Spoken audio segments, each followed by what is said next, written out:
Welcome to Built to Go, a van life podcast. I'm your host, Jeff Wagg, coming to you from the College of Curiosity. This time it's episode 223, and we're a day late and $1 short. But as my friend Pink Floyd says, the show must go on, and so must you. But you have to check some things first. We're also going to talk about Android radios and why they might be a great solution regardless of whatever kind of van you have.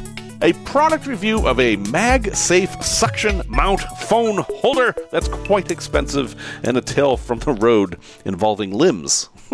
Limbs are important things. You don't really miss them until they're gone. Anyway, we'll move on from there.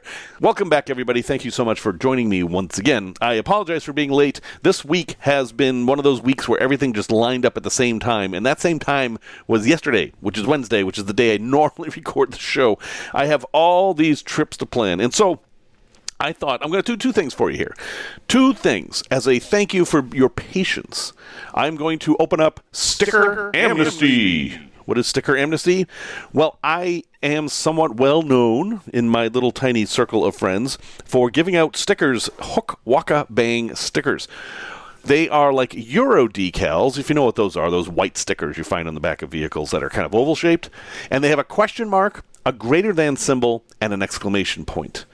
And this symbol has been following me around now for about 10 years. I'm quite fond of it. It's my personal symbol that I use for whatever. And it is the official symbol of the College of Curiosity. And if you would like one of these stickers, normally what I ask folks to do is go to buymeacoffee.com/built-to-go and buy me a gallon of diesel and then send me your address and I'll send you a sticker. But now I'm not even going to ask you to donate to the show. If you live in the US or Canada and you would like a hook waka bang sticker, just send your address to jeff@builttogo.com. That's 2 T's, not 3, not 1. No, I'm not going to use your address for anything.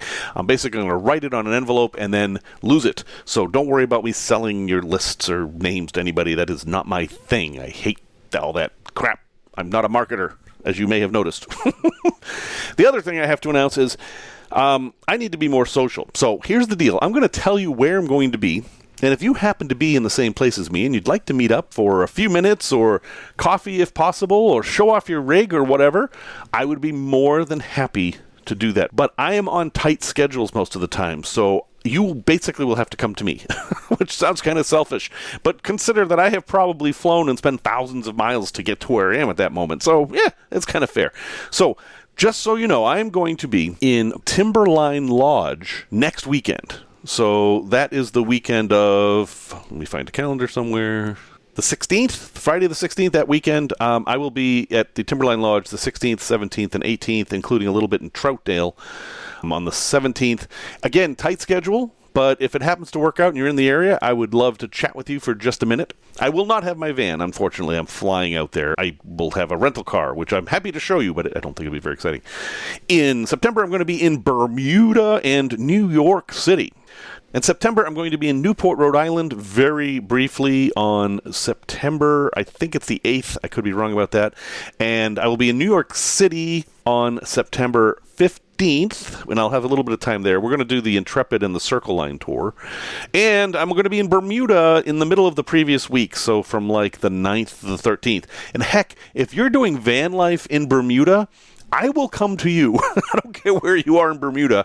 I want to talk to you if you're doing van life in Bermuda, because I think that would be a fascinating conversation. And then in November, I am going to be in Budapest, or Pest, depending on how you want to pronounce it, and Prague, and everywhere in between. So the in-between parts are a lot more difficult, but I could meet up with you in Budapest, Prague, or Vienna. If you happen to be in any of those cities, I'd be happy to meet up. If you are, contact me and we'll work out the details. And I'm not going to go through my entire schedule here, but yeah, I've got a whole lot of travel coming up, and I had to plan for 100 of things yesterday, and that's why we're day late. So anyway, I should probably stop talking now. Well, I should keep talking, but maybe more about the podcast. How about that? All right, so let's dive in here. So this podcast, I thought I'd talk about the things you should check while you're driving long distances. You know, you're driving for 10 hours, maybe several days in a row. You know, maybe you live in New England and you're going to the Rubber Tramp Rendezvous, and that's a several-day drive. your vehicles are taking some abuse during this. And what should you do to make sure that they're healthy while you're driving? And so I made a quick list here, and some of the stuff is obvious, and some of it's a little less obvious, but let's dive in here. So first thing you should do, number one, is keep general track of your miles per gallon. You don't have to go crazy with this. You don't have to buy a special device that reads your vacuum pressure or any of that stuff. Simply take the number of miles you have driven and divide that by the number of gallons you have used. So you go to the gas station, you fill up, everything's at 0. You go to the next gas station, you drove 200 miles, you used 20 gallons of fuel, you got 10 miles per gallon. That's simple. The reason you want to do this is because often your engine will indicate there's something wrong by changing that number a lot. Now, usually if there's something wrong, it will go down because engines are typically optimized to get the best mileage possible. But sometimes the mileage will go up because some pollution control device that actually robs mileage has broken. So if you see a drastic difference in miles per gallon and nothing's changed, like you didn't start towing something, or it didn't get really windy, or you didn't start going uphill where you were going downhill the day before, that's a note that maybe you should take some time and look a little bit deeper under the hood and see if everything looks okay. You don't have to stop driving. You don't have to go to a mechanic right away. It's just a hint that maybe something's wrong. Number 2, pay attention to your gauges. Maybe half an hour into the trip, take a look at the gauges and see where they are. See where normal temperature is. If you have a temperature gauge, sorry, Sprinter folks, Mercedes doesn't think we need temperature gauges for some reason. See where that line is, and then pay attention to it. Do not freak out if that line goes close to hot. Only freak out if it gets too hot. But notice if it moves, because that can tell you something. It's also bad if it doesn't get to the middle or near hot. If it stays at cold or just goes a little bit above cold, you've probably got a broken thermostat, which is a very cheap thing to fix. But you do need to fix that because that means your engine's going to run terribly. It's going to use a lot more gas because the engine thinks it's cold, even though it isn't. Now, if you don't have gauges because you have a Sprinter, what you can do is do what I did. I got a Blue Driver Bluetooth Pro device that plugs into the OBD2 port, and then on my phone, I have every gauge anyone has ever thought of. I can put any gauges I want on there and check. And on long trips, I will turn my phone to that app, and this works for Android too, and just have all those gauges going. And I definitely learned from these gauges. I can tell some things. Like one of the favorite things I have it set to is gallons per hour. How many gallons of fuel I'm using per hour. That's a very interesting indication of how heavy I am on the gas pedal. It also serves as a check engine light checker and resetter, which is also useful too. It's kind of expensive. There's cheaper options, but I'll have a link in the show notes. I'm only mentioning it because it's the one I have. Number 3, when you stop for gas, you should always walk around the vehicle. Just take a walk around it. Just doing that is going to find all kinds of problems that could be going wrong. You might have a nail sticking out of a tire. You might have some piece of debris stuck somewhere. You might notice some molding flopping around. There's a ton of things you can find just by walking around. So always just walk around. And then check these 3 things, if not every stop, at least every once in a while. First is check your tires. Now you're going to check your tire pressure before you leave, hopefully.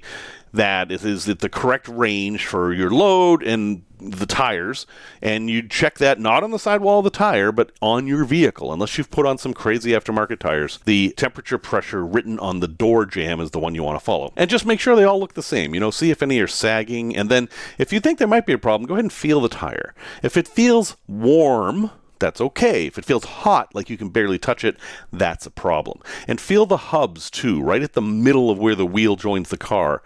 That should be warm, but not hot. If it's hot, that's a sign of a problem.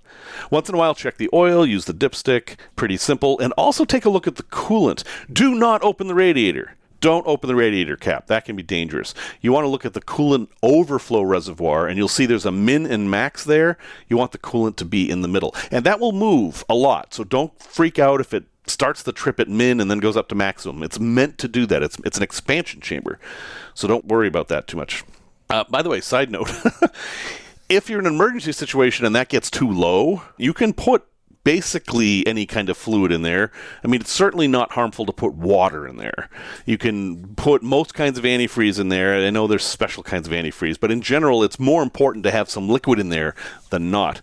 And I remember back in 1972, I think it was, My dad drove back home in a Pontiac Catalina parked in front of our house, and it went and made all these weird noises, and then this foam started pouring out of under the hood down our street, which was on a hill, and this like sea of foam started going all the way down the hill. And we're like, that's not good. Well, it turned out that the coolant was low, and the only liquid they had was beer. So they filled the radiator with beer, and indeed, it got them home, and it made the engine okay. However, once they stopped, all that warm, fizzy beer decided it had had enough, and it got out of the car.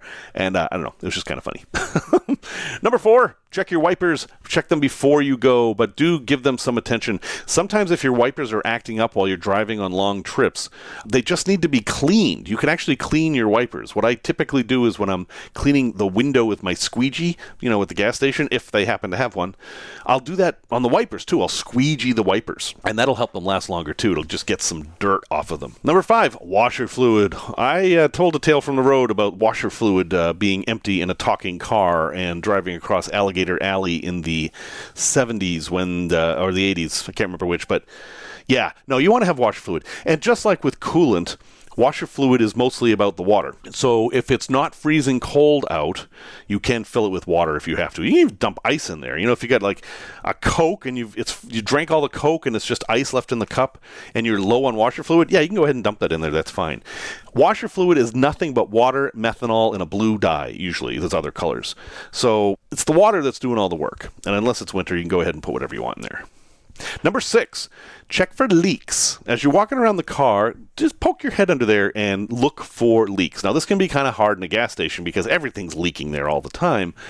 But just take a look, And if you stop for a meal, see if you can park on a clean piece of pavement and then come out and look. And that's a good sign that you're not leaking. If it looks good under there, it's fine. Now, your car will leak water in the summer. If you have air conditioning, there is going to be water leaking out. That is normal. In fact, if there's not a little puddle of water under your car, then something's either wrong with your air conditioner or the tube that leads from the condenser in the car to the outside of the car, it is probably disconnected or clogged, and that means all that water is going into your vehicle, possibly under the rug on the passenger side. And if you ever notice you have a damp rug on the passenger side, it's almost always that air conditioning hose. So fix that. That's not hard to fix. You just have to dig it out. Number 7, do not forget to peek in the back of your van. Stuff goes on back there while you're driving, and it's always important every time you stop to just take a look back there and see, did you forget to lock some of the drawers? Did the fridge fly open and everything fly? I mean, you've all had these experiences. Any of you who have done van life have had these experiences where stuff has done stuff in the back while you're driving. So make sure you take a peek in back. And number 8, while you're peeking back there, you want to check the fridge temp. If you're using your fridge, check the temp every time you stop, because you could lose all your food otherwise. Maybe the plug wiggled loose. Maybe you blew a fuse, whatever the case may be. You want to check that fridge. And another thing you can do with that ice left over from your drink that you got at the Buc-ee's or wherever, you can put that ice in a bag and put it in the fridge. It's going to help keep it cold. It's a cold thing. Any cold thing you put in the fridge is going to help. So, it's not going to help a lot, but it could help a little. Also, check your voltages. When you go back there, see if your leisure battery is being charged. If you're using a split charge or you're using a battery-to-battery charger, make sure that charge looks right, because there may be a switch that needs to be thrown, or you could have blown a fuse. But it would be terrible to drive for 10 hours and then get to your boondocking site and find out that your batteries in the back were dead because you left something on or something went wrong. So check that. I've had that happen to me. That is no fun. And number 10, and I'm quite serious about this, check yourself. Seriously. Go into the bathroom, do your thing, and then look at yourself in the mirror and ask yourself if you're okay, if you're in good shape to continue on. Because you don't have to. If you're not okay, it's okay to take a break. It's okay to spend the night in the parking lot of the Loves or whatever if you have to. That is probably more important than anything else I ever said. Check in on yourself, and you'll know. You'll know. And, you might not be in the best mood or whatever. Maybe you just got cut off, or maybe you had a bad sandwich at Arby's. I don't know. That's not what I'm talking about. I'm talking about overall. Are you in good shape? And if you're not, think about what you can do to get in good shape, because being in good shape in that regard makes you a much better and much safer driver, and we all appreciate that. Thank you to Bianca and G Money for helping to support the show this week. I absolutely appreciate your support and the support of everyone, especially those monthly donors who visit buymeacoffee.com/built-to-go. That's 2 T's, not 3, not 1. And you'll see an option there to buy me a gallon of diesel. And everybody who does that helps keep this podcast ad-free. We all appreciate that, don't we? Thank you. Tech Talk. I have been messing around lately with Android radios, and this is worth considering. So a lot of us drive older rigs, and we have stereos that just aren't up to modern standards, basically meaning we can't hook our phones up to them. Sure, Bluetooth has been around for a while, and you've always, well, at least mostly always, have that aux port that you can plug into. Not if you've got a 2011 Sprinter. But a lot of you are going to be replacing your radios, and it seems daunting, but it's getting a lot easier. And one of the things that's making it easier is this flood of fairly inexpensive Android radio head units that are coming. And I've been playing with one a lot recently, and it's a really interesting approach. So basically what these things are is an inexpensive, like $150, $200 Android tablet that's built into a box that you put in your dashboard. And that tablet has apps that will run Android Auto and CarPlay, but you don't need to use those because the Android tablet itself can do everything you need. It can play music, it has GPS, it can do all kinds of maps. As long as it has a Wi-Fi connection, you've got a fully functioning Android tablet that will do whatever you want. And I'm like, this is a great solution. Like if you were lost or something and you wanted to Google where was a good place to eat, you could pull over to a truck stop or whatever and just pull up Google and type in, where's the best place to eat in Amarillo, Texas, or wherever you happen to be, and it would tell you, hopefully, as long as you have internet connection. And then, of course, if you hook it up to your phone, you've got CarPlay or Android, which is basically what people want these days. I mean, most people I talk to who have used CarPlay and Android Auto, that's what they want. They don't ever want to drive without it again. These are really changing the world, I think, for those of us who are going to put in aftermarket radios. And I just installed one on a vehicle, and I was astonished that it was completely plug and play. I didn't have to cut a single wire. I didn't have to buy an interface, and everything in the vehicle works. Now, a lot of modern vehicles have a CAN bus connection to the radio, and the radio, especially in Dodges, Rams, if you're driving a ProMaster, you know about Uconnect. That is often access through the radio. These radios support that. These Android tablets actually support those CAN bus settings, and you can change things. Anyway, this is something to consider, and I may have a very detailed review on a specific one coming up. But I just want you to be aware that these Android head units are a new concept, and they really change the playing field for those of us who replace the radios in our vehicles. And also, heck, you could put one in the back, too. It would be, you'd have imagine this, you have an Android tablet built into the wall, hooks up to internet, and then you can use it to Google or show recipes while you're cooking or whatever. It's basically an Android tablet built into the wall. That might have some solutions, too, and it can be your stereo for the entire back. You can do your Spotify and your Google Music or whatever the heck the kids are doing these days. I don't know. I'm an old guy. So anyway, something to consider. I don't have any links in the show notes for this one.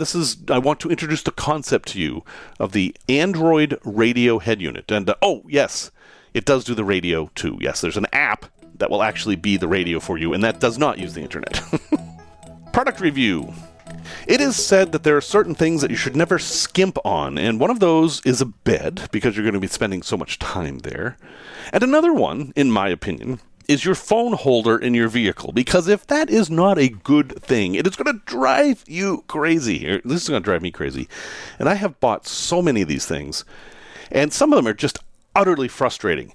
Nearly all the ones that connect to a vent are useless, especially these days where phones are actually getting bigger and heavier. It's one of the few things that in our lives is getting bigger and heavier. Everything else tends to be getting lighter and smaller. Well, except vehicles and people. All right, never mind. But anyway, I found one that I like, and I really like it. Now, this is a Magsafe suction mount phone holder. Now, Magsafe is an Apple thing. This is only for iPhones. I don't know what is going on with Android and magnetic charging, so to speak, so I can't speak to that. However, this is a good one, and it's $70, which is not cheap, but this could be the one that you will buy and forget about for a couple of reasons. First off, it's Magsafe. Magsafe is the term for Macs and iPhones for their charging. They basically charge with magnets. The magnets don't do the charging. The magnets hold the connectors together. For this, I literally put my phone on this little pad, and that's it. The phone is held in place, and it is charged, and I don't have to think about it. When I stop, I can just grab my phone. I don't have to unplug anything. It's perfect. It charges fast. This is what's special about this. So it is a suction cup mount. You can mount it to your windshield or any flat spot, and of course it comes with one of those plastic disc stickers so you can attach it to that too. Mine fits perfectly on a little flat spot on my dashboard, and that's what I do. And then coming off of it, there's a cord, of course, because you have to get some power to the thing. So the cord comes down, and then it ends up, the cord is just a USB-C cord. It's nothing fancy. But this thing comes with a 20-watt charger that plugs right into your cigarette lighter outlet. The charger alone is worth some money. This is fast charging. It's as fast as my iPhone can charge. And that is wonderful. And it's especially useful because if you are using an aftermarket radio, like we talked about before, a lot of the times the USB ports those come with aren't enough to charge modern phones. Like if you're using your phone as a GPS or playing music or whatever, it actually could be using more power than the charger produces, and you could lose power instead of gaining it. This thing prevents that for me. It's very solid. It's very adjustable. The phone absolutely hangs onto that thing, and it will only fall off if somehow you hit the phone. I haven't had it come off on bumps or anything like that. And it's just one cord you have to run down somewhere in your vehicle, and then it goes into the cigarette lighter.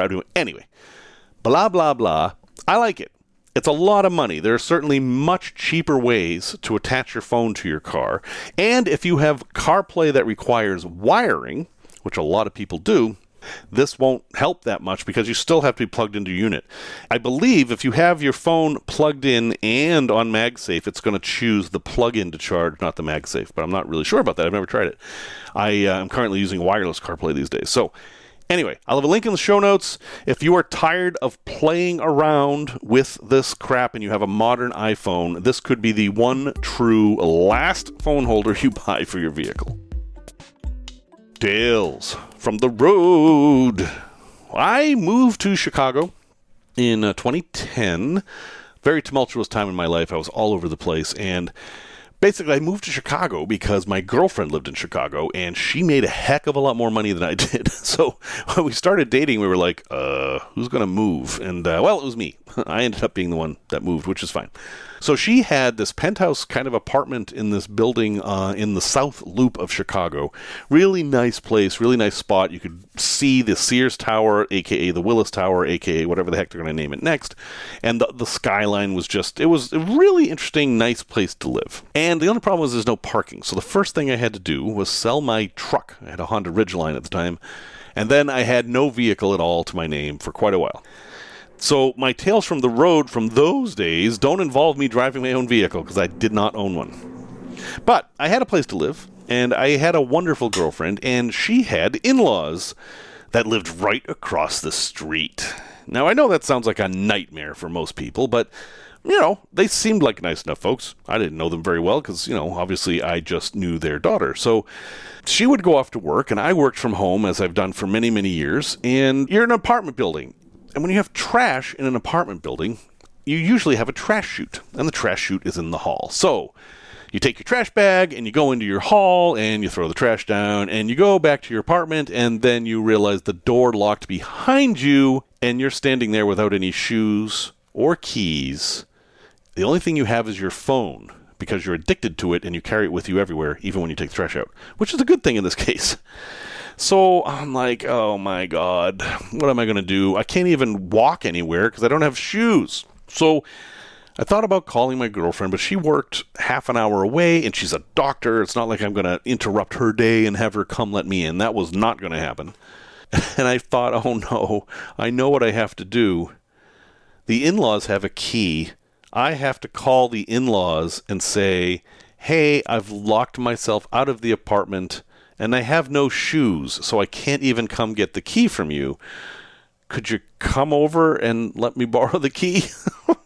Now, fortunately, they lived across the street, which was a very good thing in this case. And my father-in-law, Andy, walked across the street. It was on the 17th floor, so I meet him in the lobby with no shoes.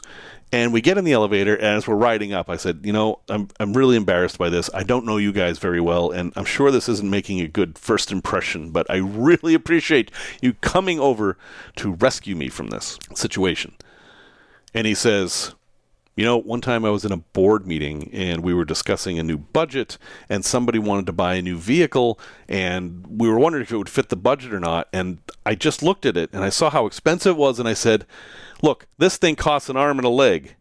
And then I looked up at the guy who was presenting the budget and I realized he only had one arm. And I had just said that in front of him. So don't feel bad. These things happen to everybody.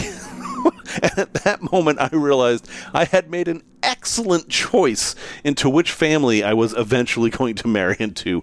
I have the best in-laws ever, and I wish for you the same. If you can somehow manage that, your in-laws are not as important as your significant other, but boy, they're important. I'm very happy with mine. By the way, if you hear some loud noises, there are certain noises you hear on this podcast from time to time. There's a loud clacking noise that comes from my chair that Luke from Finland actually said, what the heck is that noise? And yeah, it's that you hear that once in a while.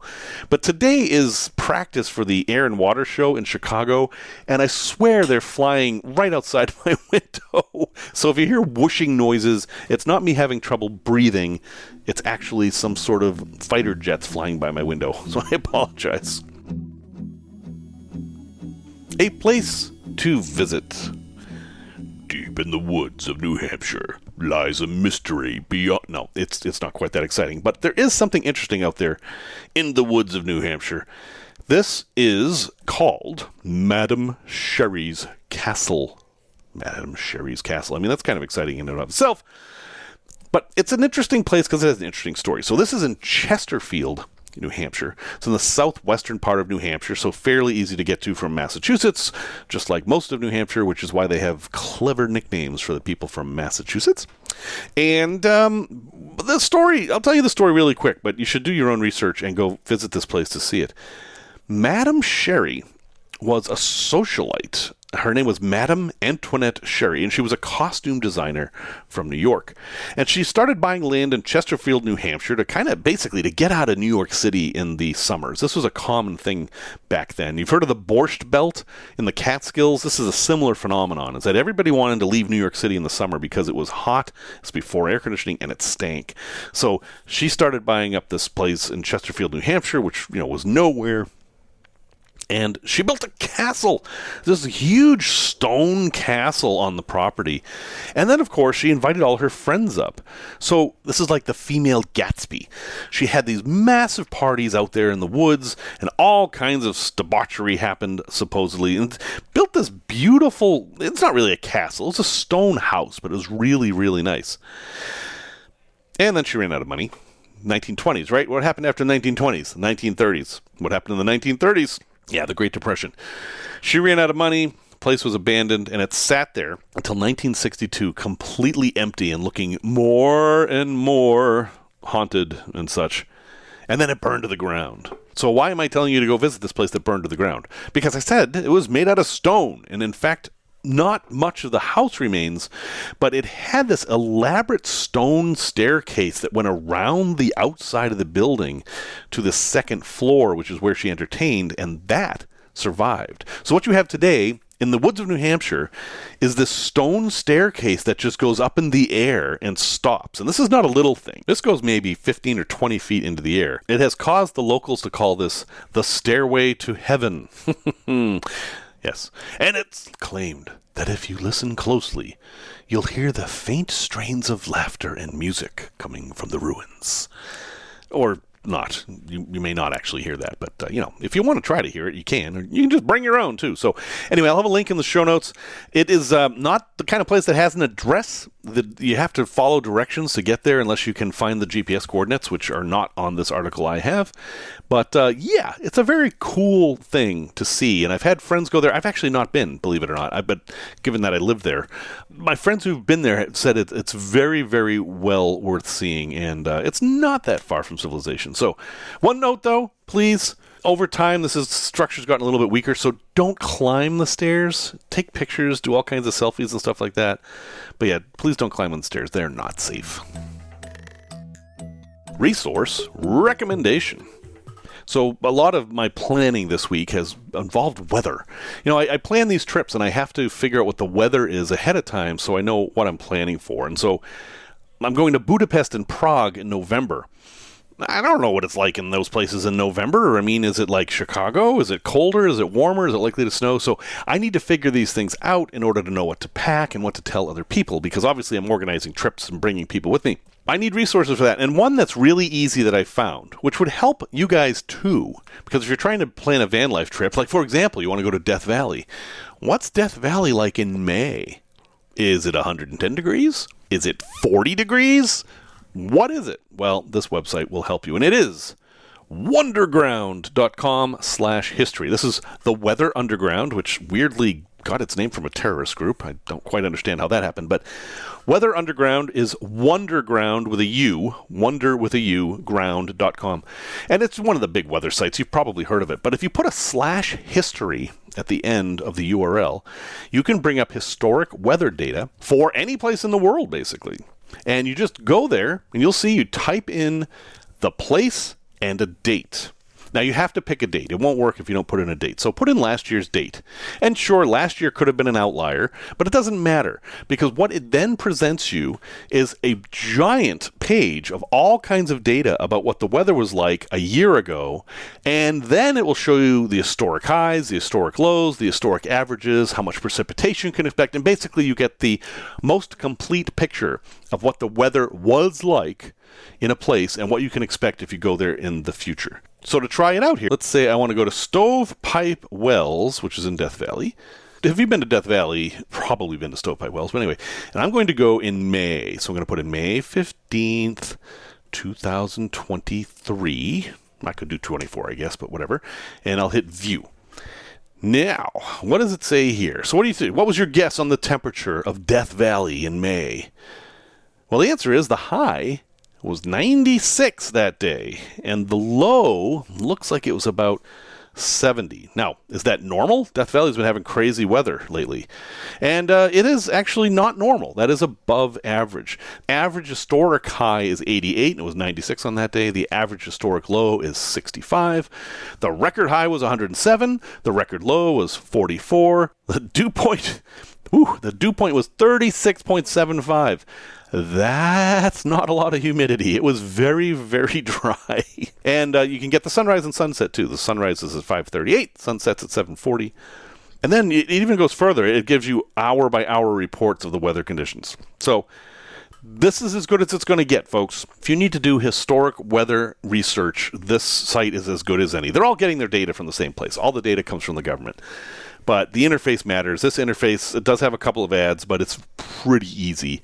And heck, if you want to upgrade, you can subscribe to Weather Underground and they'll get rid of the ads. So remember that URL, wonderground.com/history, and you can look up the weather history of any place, which will tell you what to expect when you go there yourself. Well, folks, thank you for joining me once again for Built to Go, and this is episode 223, and the music is by Simon Wegg, as always. Thank you so much for joining me here. If you need to get a hold of me for any reason, I am jeff@builttogo.com. That's 2 T's, not 3, not 1. Send me your address. I will send you a sticker. And until next time, remember the words of my personal friend, Pink Floyd, who said,